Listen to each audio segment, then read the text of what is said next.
आत्माराम एक बहुत ही गरीब कुम्हार था।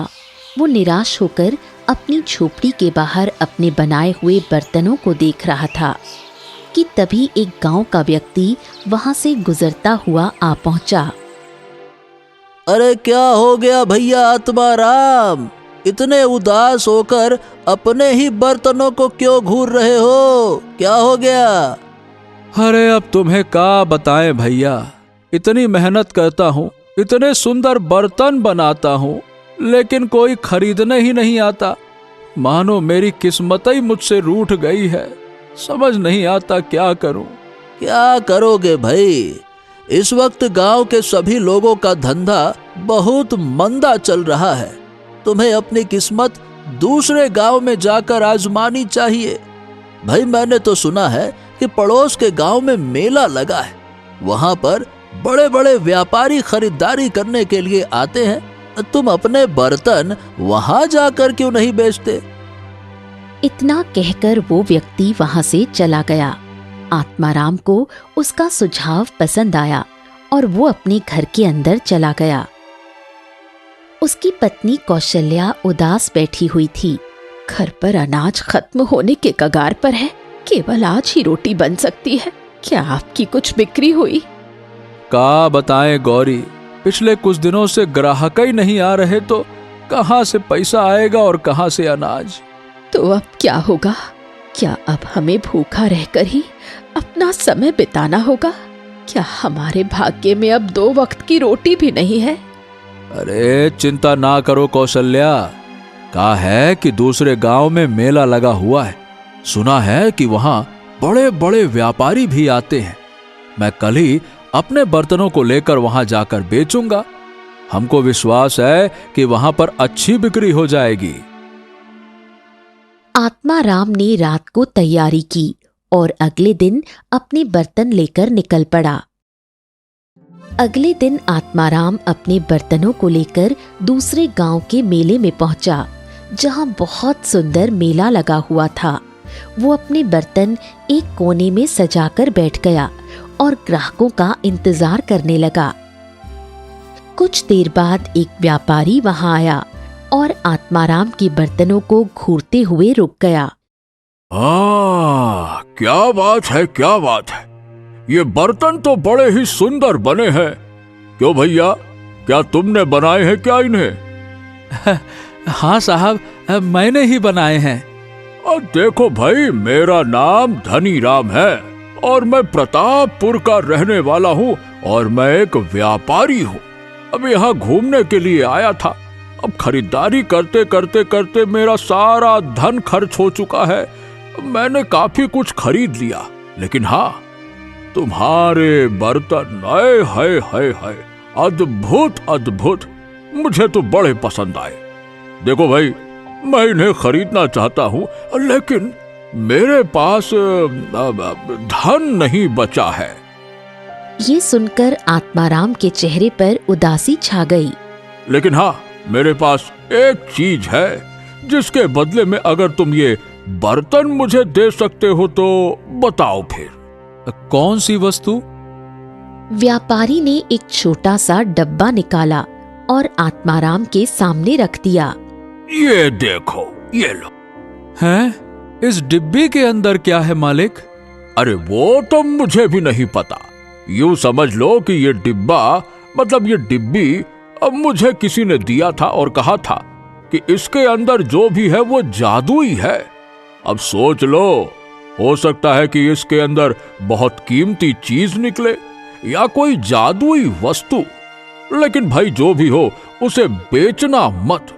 नियति समझकर अपने पास रख लेना जो भी निकले, है ना? अब बताओ, क्या इसके बदले में तुम मुझे बर्तन दोगे? मन तो नहीं है, लेकिन आपका मन मेरे बर्तन को खरीदने का अधिक है, तो मैं आपका मन नहीं तोड़ सकता। ठीक है, मुझे मंजूर है, ले लीजिए। लाइए, दीजिए डब्बी।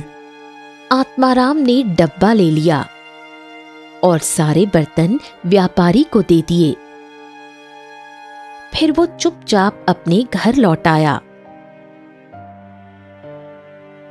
घर पहुंचकर आत्माराम ने सारी घटना अपनी पत्नी को पूरी तरह बताई।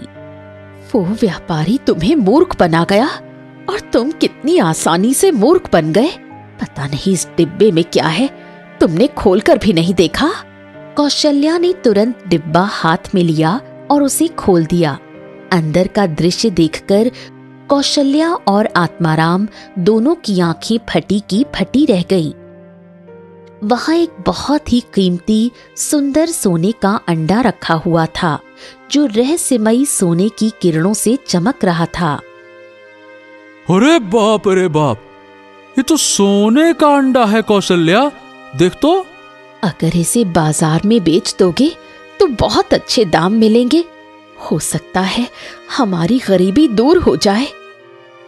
नहीं कौशल्या, उस व्यापारी ने कहा था कि डिब्बी के अंदर जो कुछ भी निकले उसे अपनी नियति समझ के रख लेना।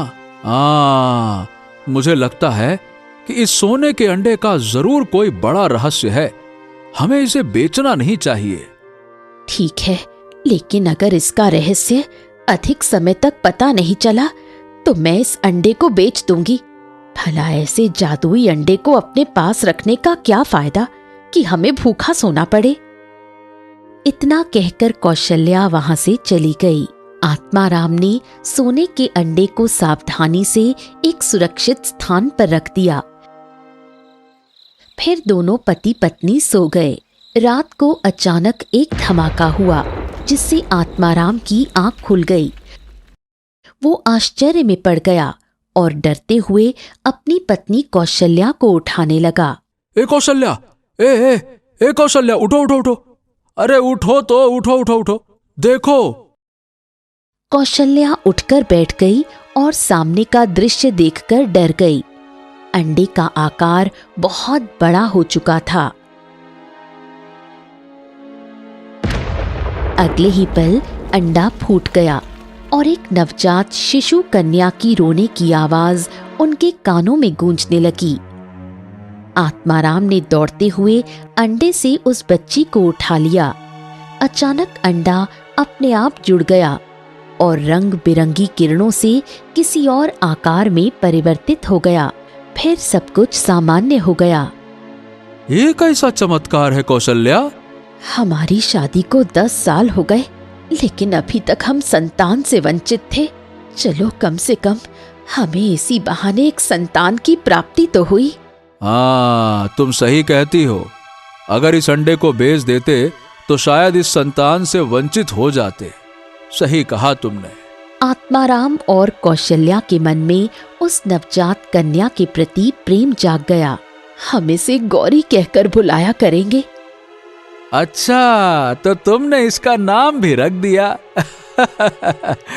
ए गौरी, ए बिटिया गौरी, आ गौरी रानी। इतना कहकर आत्माराम ने उस अंडे को अलमारी में रख दिया और दोनों पति पत्नी सो गए। अगले दिन आत्माराम जैसे ही झोपड़ी से बाहर निकला, उसने देखा कि एक अजनबी युवक वहां खड़ा था। कौन हो तुम? देखो, मैं एक बर्तन खरीदने वाला व्यापारी हूँ। उस दिन जब तुम मेले में थे तब मैंने तुम्हारे बर्तनों को देखा था, लेकिन क्या है कि मैं एक महत्वपूर्ण काम में व्यस्त हो गया था, इसीलिए ध्यान नहीं दे पाया। तुम्हारे बर्तन मुझे वाकई में बहुत सुंदर लगे। क्या बात, अद्भुत। और तुमको बताऊं मैं कि तुम्हारा नाम और पता पूछते पूछते मैं यहाँ तक पहुँच आया। मैं तुम्हारे इन सारे के सारे बर्तनों को खरीदना चाहता हूँ। इतना कहकर उस व्यापारी ने बहुत सारी सोने की मुद्राएं आत्माराम को दे दी। तुम तो ये पकड़ो, ये लो। और हाँ, अगली बार तुम फिर से जितने भी बर्तन बनाओगे मैं खरीदने के लिए आ जाया करूंगा। मेरा काम देश से बाहर तक फैला हुआ है। तुम्हारे बर्तन विदेश में बहुत प्रसिद्ध हो जाएंगे क्योंकि वो बहुत सुंदर है। व्यापारी आत्माराम के सारे बर्तन लेकर चला गया। आत्माराम ने अपनी पत्नी को सारी घटना बताई। गौरी तो हमारे लिए बहुत ही भाग्यशाली साबित हुई। हाँ, तुमने सही कहा। हमारी पुत्री हमारे लिए भाग्यशाली साबित हुई। समय की धारा ऐसे ही बहती रही और गौरी आत्माराम तथा कौशल्या के बीच रहकर बड़ी होती गई। समय बीतता रहा और गौरी 20 वर्ष की हो गई। आत्माराम अब अपने गांव का सबसे धनी कुम्हार बन चुका था। टूटी फूटी झोपड़ी की जगह अब एक आलीशान हवेली खड़ी थी जिसमें नौकर चाकर थे। एक दिन आत्माराम किसी महत्वपूर्ण काम से बाहर गया हुआ था। गौरी बैठी हुई कुछ पढ़ रही थी कि तभी कौशल्या वहां आई। बेटी गौरी, मेरा थोड़ा सर दबा दे, सर में पता नहीं दर्द हो रहा है। अभी आती हूँ, कहीं आपको बुखार तो नहीं? जैसे ही गौरी ने अपनी माँ कौशल्या का हाथ पकड़ा, कौशल्या रंग बिरंगी किरणों से चमकी और देखते ही देखते सोने की मूर्ति में परिवर्तित हो गई। हे भगवान, ये कैसे हो गया? माँ सोने में कैसे बदल गई? तभी आत्माराम वहां आया और अपनी पत्नी को सोने में बदलता देखकर डर गया। गौरी, ये कौशल्या सोने में कैसे बदल गई? गौरी रोती हुई सारी घटना बताने लगी। मैंने तो केवल ये देखने के लिए माँ का हाथ पकड़ा था कि कहीं उन्हें बुखार तो नहीं। मेरे हाथ पकड़ते ही माँ सोने में बदल गई पिताजी। आत्माराम सर पकड़कर बैठ गया। हे भगवान, हे भगवान, अब ये क्या रहस्य है? मुझे तो लगा था कि उस सोने के अंडे ने मेरा जीवन बदल दिया, लेकिन मेरे जीवन में ऐसी विपत्ति आएगी ये मैंने कभी नहीं सोचा था। भगवान, ये क्या हो गया? मेरी कौशल्या, कौशल्या। कौन सा सोने का अंडा पिताजी? आप क्या कह रहे हैं? आत्माराम आंखों में आंसू लिए अपनी पुत्री गौरी की ओर देखकर बोला, बेटा, तू हमारी सगी पुत्री नहीं है रे गौरी, सगी पुत्री नहीं है।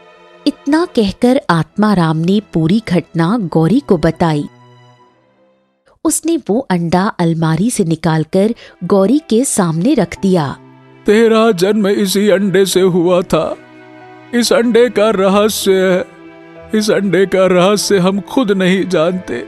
तुम्हारा क्या रहस्य है हम ये भी नहीं जानते बेटा, लेकिन जिस तरह से तुम्हारी माँ सोने की मूर्ति में बदल गई है, जरूर तुम्हारा कोई बड़ा रहस्य है बेटा, बड़ा रहस्य है। गौरी रोने लगी और गहरी सोच में डूब गई। आपने बताया कि जो व्यापारी आपको मिला था वो प्रतापनगर का रहने वाला है। हाँ, और उसने अपना नाम धनी राम बताया था, धनी राम। गौरी ने वो अंडा हाथ में लिया। अब मुझे अपनी सच्चाई पता करनी ही होगी पिताजी। मैं कौन हूँ? मेरे इस अंडे से जन्म लेने का कारण क्या है? मेरा अस्तित्व क्या है? हाँ, तुम कहना क्या चाहती हो गौरी बेटा? जिस तरह से माँ मेरे स्पर्श से सोने में बदल गई, मुझे ऐसा लग रहा है कि जरूर मेरे ऊपर कोई श्राप है और वो व्यापारी इसकी हकीकत जरूर जानता होगा। मैं अभी इसी समय उस व्यापारी से मिलने जाऊंगी। मैं कुछ भी करूंगी, लेकिन अपनी माँ को वापस लाऊंगी। नहीं नहीं नहीं नहीं गौरी, मैं तुम्हें ऐसे अकेले नहीं जाने दूंगा। नहीं नहीं नहीं।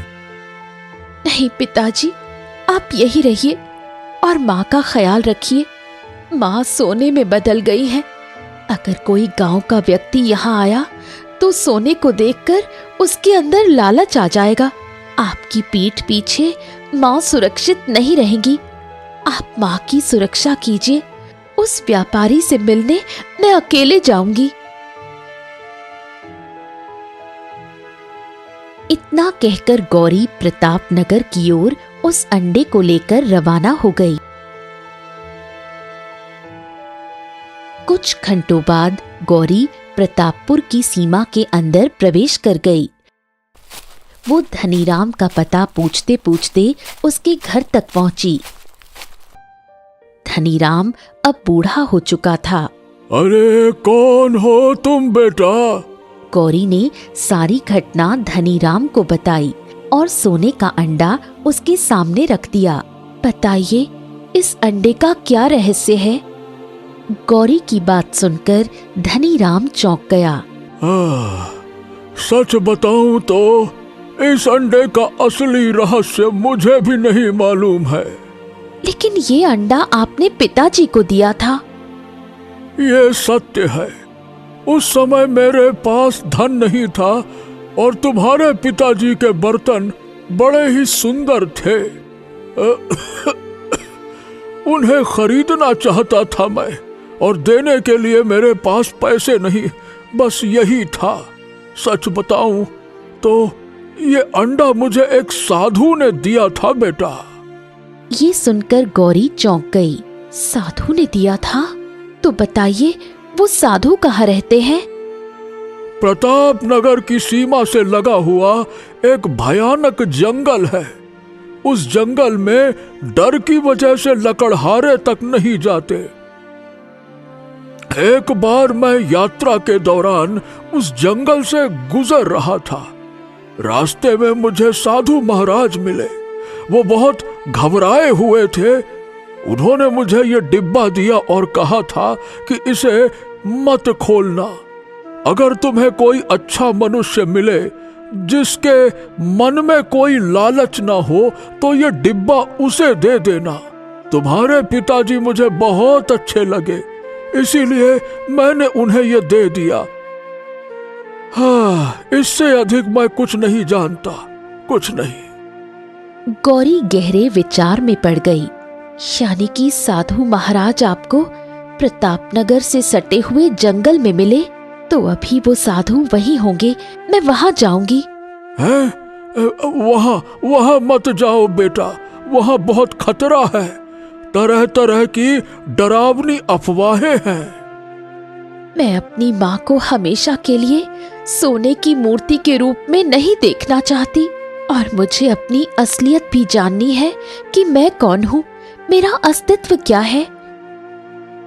इतना कहकर गौरी धनीराम के घर से बाहर निकली और सीधे जंगल की ओर बढ़ गई।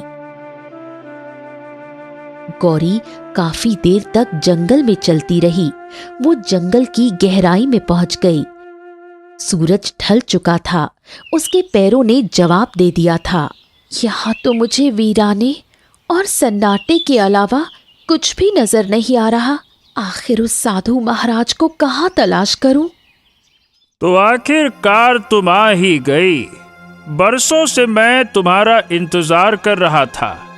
गौरी ने पलटकर देखा तो एक बंदर उसे घूर रहा था। अरे, तुम डर क्यों रही हो? चिंता मत करो, मैं तुम्हें नुकसान नहीं पहुंचाऊंगा। बंदर मनुष्य की आवाज में बात नहीं करते। कहीं तुम कोई राक्षस तो नहीं?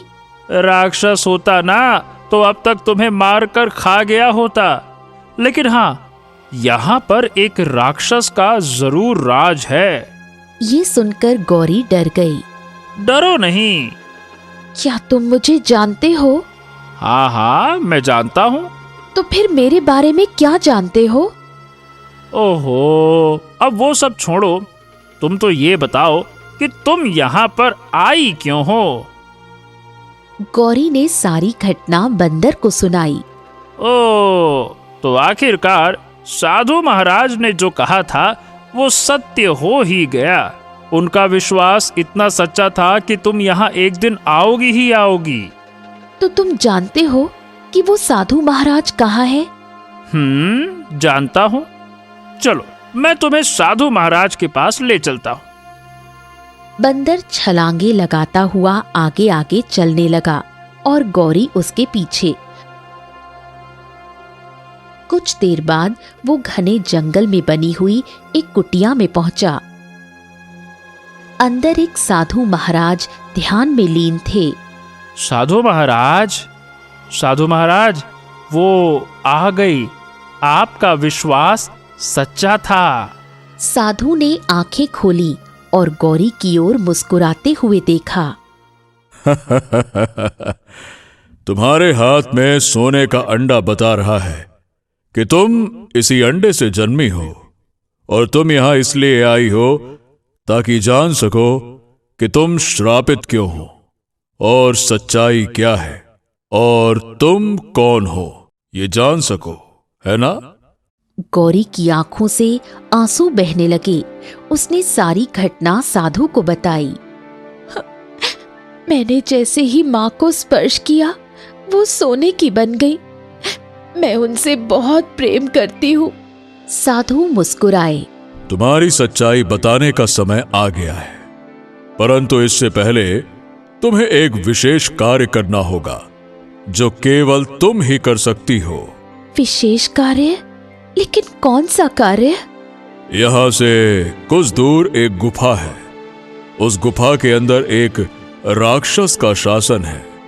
तुम्हें उस गुफा में जाना है और उस राक्षस का अंत करना है। उसकी कैद में एक सोने की मुर्गी है, तुम्हें उसे बचाना होगा। ये सुनकर गौरी चौंक गई। सोने की मुर्गी? तो क्या वो अंडा उसी सोने की मुर्गी का है? हाँ, ये अंडा उसी सोने की मुर्गी का है। समझ लो कि तुम उसी सोने की मुर्गी की संतान हो। ऐसा कैसे संभव है? बिल्कुल संभव है, लेकिन पूरी सच्चाई अभी तुम्हें नहीं पता।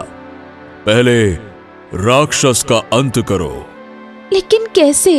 मैं राक्षस का अंत कैसे करूंगी? तुम्हारे हाथ में यह डंडा है, यही राक्षस के अंत की कुंजी है।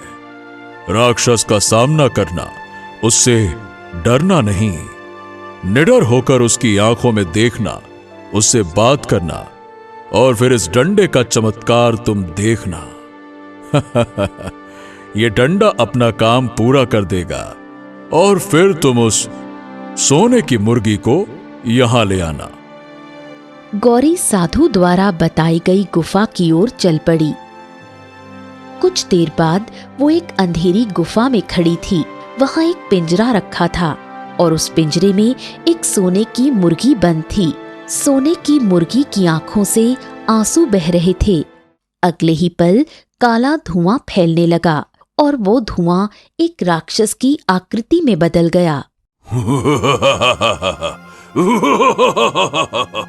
कौन है तू? कौन है तू? तेरी मौत। अगले ही पल में गौरी के हाथ में अंडा रंग बिरंगी किरणों से एक त्रिशूल में परिवर्तित हो गया। गौरी उसे देखकर चौंक गई, पर बिना देर किए उसने त्रिशूल से राक्षस के ऊपर वार कर दिया। उसके शरीर में आग लग गई। ये मुमकिन नहीं है। नहीं, ऐसा नहीं हो सकता। नहीं, नहीं। अगले ही पल राक्षस जलकर राख हो गया। सोने की मुर्गी का पिंजरा भी किरणों में बदलकर गायब हो गया। गौरी ने सोने की मुर्गी को प्रेम से उठाया और साधु महाराज के पास ले गई। साधु महाराज मुर्गी को देखकर प्रसन्न हो गए और बंदर की आंखों से आंसू बहने लगे। तो अब तुम्हारे सच्चाई जानने का समय आ गया है। ये मुर्गी, ये बंदर और अब तुम सब श्राप मुक्त हो चुके हो। अगले ही पल रंग बिरंगी किरणों में वो सोने की मुर्गी एक सुंदर स्त्री में परिवर्तित हो गई और वो बंदर एक सुंदर युवक में बदल गया। इधर आत्माराम अपनी सोने की बनी हुई मूर्ति को देखकर रो रहा था। अचानक रंग बिरंगी किरणों में उसकी पत्नी अपने असली रूप में लौट आई।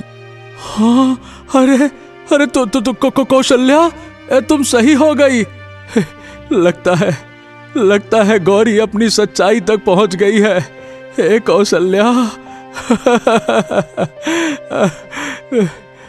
इतना कहकर आत्माराम ने सारी घटना कौशल्या को बताई। हमारी बेटी पता नहीं कैसी होगी। अरे तुम चिंता ना करो, वो जरूर वापस आ जाएगी, मुझे विश्वास है।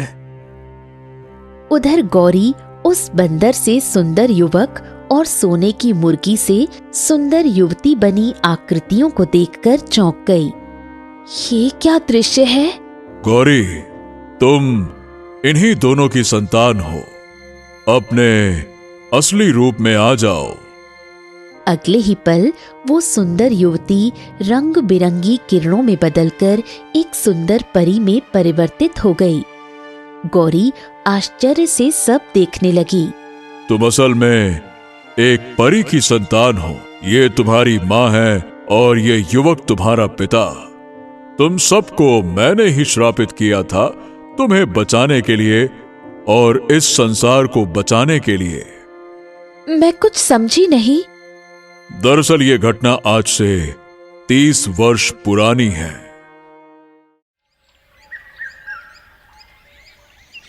वो एक बहुत ही सुंदर जंगल था। तालाब के किनारे वृक्ष चमक रहे थे। अगले ही पल रंग बिरंगी किरणों से एक परी प्रकट हो गई। उसके साथ एक अत्यंत सुंदर पुरुष था। परी गर्भवती थी।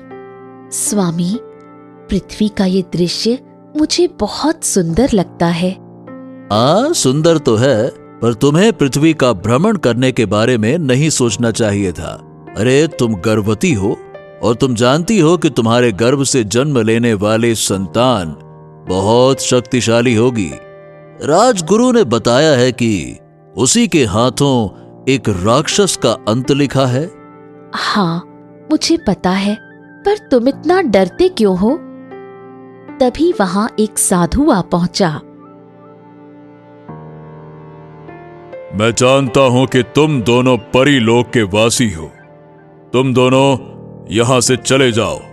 इस जंगल में एक राक्षस का शासन है। उसे पता लग चुका है कि उसकी मृत्यु एक सुंदर कन्या के हाथों होगी और वो कन्या एक परी ही जन्म देगी और तुम गर्भवती हो और वही कन्या तुम्हारी कोख से जन्म लेगी, जिसके हाथों उस राक्षस का अंत होगा। दफा हो जाओ साधु महाराज।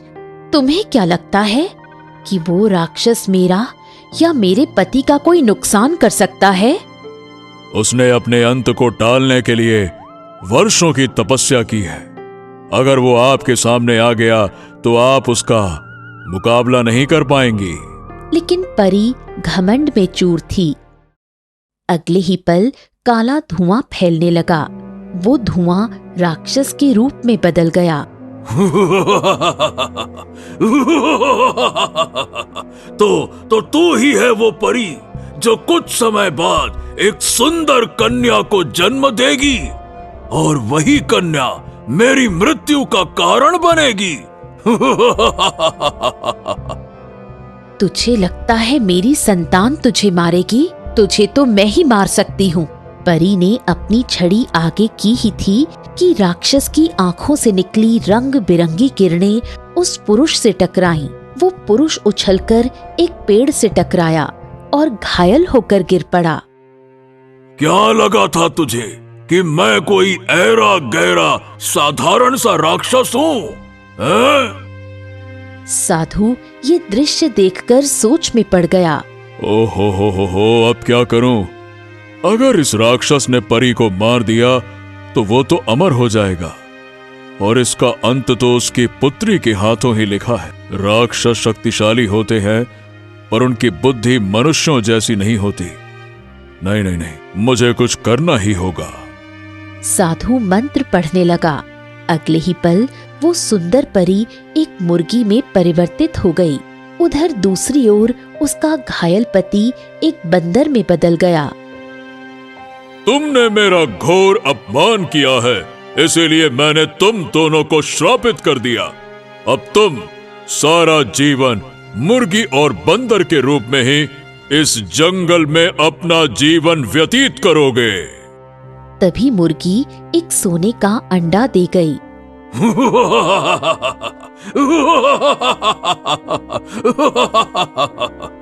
अब इस सोने के अंडे से तो कोई लड़की तो जन्म लेगी ही नहीं। ये सोने का अंडा बेकार है, बेकार। इतना कहकर राक्षस ने सोने के अंडे को उठाकर फेंक दिया और मुर्गी को पकड़ लिया। चिंता मत कर, मैं तुझे नहीं मारूंगा, तुझे हमेशा के लिए कैद रखूंगा, ताकि तुझे ये बात याद आती रहे कि तू एक साधारण मुर्गी है और मैं एक राक्षस। तू मेरा कुछ नहीं बिगाड़ सकती। इतना कहकर राक्षस रंग बिरंगी किरणों में बदलकर सोने की मुर्गी को लेकर गायब हो गया। थोड़ी देर बाद वो बंदर उठकर रोते हुए साधु महाराज के पास आया। साधु महाराज, आपने ये क्या किया? मैंने जो कुछ भी किया इस संसार की और तुम दोनों की भलाई के लिए किया। अब वो राक्षस उस सोने की मुर्गी को कोई नुकसान नहीं पहुंचा सकता। तो क्या मेरी पत्नी अब हमेशा मुर्गी ही बनी रहेगी? क्या वो अब कभी किसी संतान को जन्म नहीं दे सकती? उसने संतान को जन्म दे दिया है। अभी तुम्हारी आंखों के सामने ही उसने सोने का अंडा दिया। साधु ने सोने का अंडा उठाया। नियति ने तुम्हारी संतान से उस राक्षस की मृत्यु लिखी है। ये अंडा अब एक साधारण मनुष्य के हाथ आएगा और इसी अंडे से तुम्हारी पुत्री जन्म लेगी।